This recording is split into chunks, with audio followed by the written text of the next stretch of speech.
What's up, everybody? Thank you so much for clicking on this video. My name is Keelan, and today I'm going to be giving you guys my review for Smile. Now, before I get into that, let me just go ahead and say, if you guys aren't already subscribed, please make sure you go ahead and hit that subscribe button and ring the notification bell so you guys get notifications for all of my posts. You can also follow me on Instagram, TikTok, and Twitter at KillTheCredits, see what else I have going on, and get updates on what I'll be posting in the future. And with all that out of the way, let's go ahead and get into the review. This right here is going to be my non-spoiler portion of this review. I will let you guys know when spoilers start to come into play, but until then, you guys are free to listen. I won't be spoiling anything. I didn't have a whole lot of excitement going into this one. Not that I thought that it was going to be a bad movie. Overall, I think this movie is a good movie. I had a lot of fun with it. I would throw this movie in the vein of The Ring or It Follows, in the way of that there's this sort of unknown entity that is following our main character, played by Sosie Bacon, who I didn't know is Kevin Bacon's daughter. And I found that out doing my behind the scenes research for this review, so that's pretty cool. I knew that she was in the Scream TV show, and she was also in 13 Reasons Why,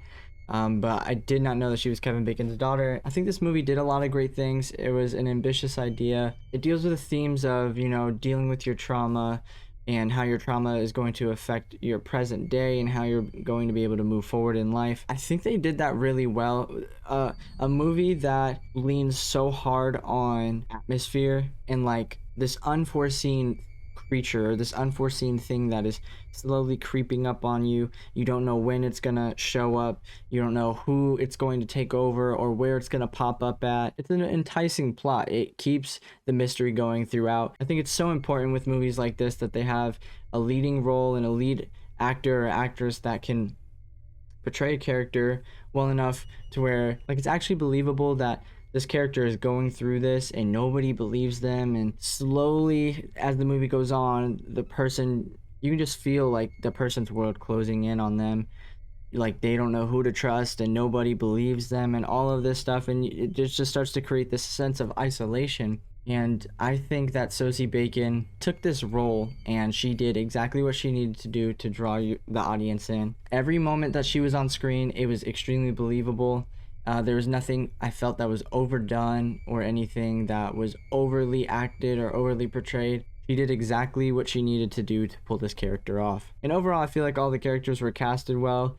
We get Kyle Gallner, who was just in the new Scream movie earlier this year. You know, he was in the Nightmare on Elm Street remake. So he plays a cop in this movie, and his character is played really well, very believable. We also get Jesse T. Usher, who plays Sosie Bacon's character's fiance. If you guys don't know who he is, he plays A-Train from The Boys TV show on Amazon. And he does great in this role as well. Every character is very believable, which adds another sense of realism to the movie. As far as the way the movie was framed and shot, and the visuals were colorized, it's very appealing. Like everything just pops to the eye really well. Another thing that I always try to take note of is the sound design, and whoever did the sound design for this movie did a great job. I would relate the score to this movie to the score for Get Out, as far as the way that they used like one shot plucking sounds to emphasize a tone switch. They took advantage of the lack of sound, so when those one shots hit or those plucks hit or something like that,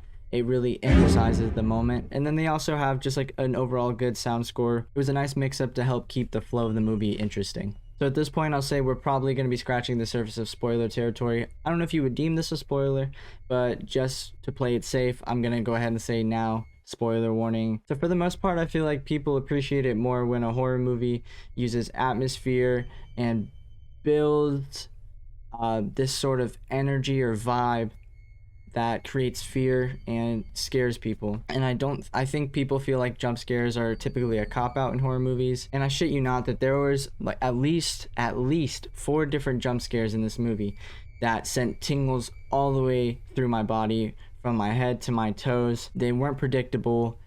They were used in very specific ways and important moments that scared the shit out of you. Like, I'm not one of those people that really hate jump scares, so to speak, but utilize it in the proper way in a creative way, and that's exactly what they did. What's also interesting is throughout this movie, you know, the entity that they're talking about, you really only see them from like the people that are smiling around in the movie, like how they showed in the trailer and stuff.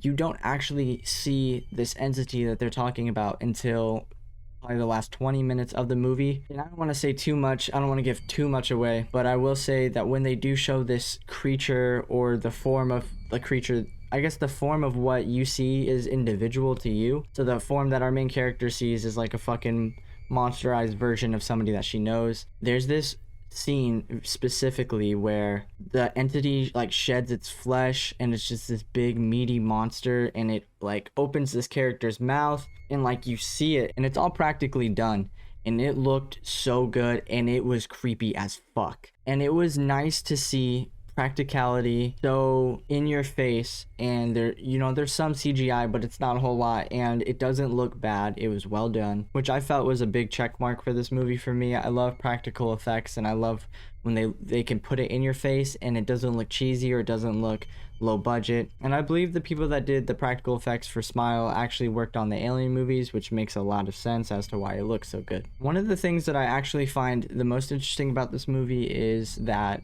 they could really franchise this if they wanted to, because the concept, you know, it doesn't zone in onto one individual. It's sort of like a curse. So they could really talk about any person that has this sort of curse put on them that they deal with. They could do multiple movies. I'm not saying that they should, but they could, depending on what type of trauma this person is dealing with. It could make for an interesting sort of franchise. I don't know if that's what they're gonna do, and if it's gonna be sort of a repeat. I think the only thing that would make it interesting is if they touched on different types of trauma that people were experiencing. That would make it interesting for me. I think this movie is going to do pretty well in theaters, in the box office. Horror is kind of having a renaissance right now, and we know we're coming off the pandemic, and theaters are becoming more and more populated.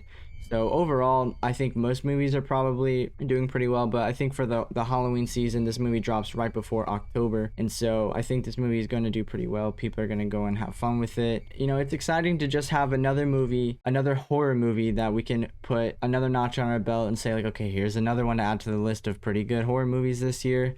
And I'm hoping that this trend follows into 2023. That'll be interesting to see what else comes out as time goes on. I went and saw it with my family. My family had a lot of fun with it. This is one of those movies that you get to have a pretty fun conversation about afterwards, just speculating what the most important message of the movie is, because there's a couple of messages throughout, a couple of different themes throughout the movie. And I will say that the way that the movie ends, for some will probably be kind of lackluster, and for others it'll suffice. I think at first my impression was a little lackluster, but you know, now that I've had some time to sit on it, overall I think they nailed it through every beat of the movie. The suspense was amazing, the sound score was great, the acting was well done, the directing, they did a great job. Overall, this movie is a good movie. I don't know, it's a pretty good movie. I don't want to say great, because I feel like great is like, oh damn, that was a great movie, but I feel like good is just not enough, so it's pretty good.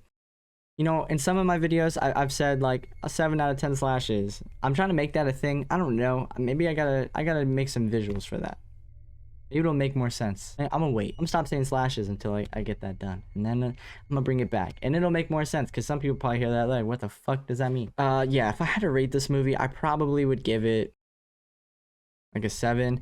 I feel like everything I've rated so far has been somewhere in the 6 to 8 range. I'm a pretty easy person to please as long as the movie's not a shitstorm.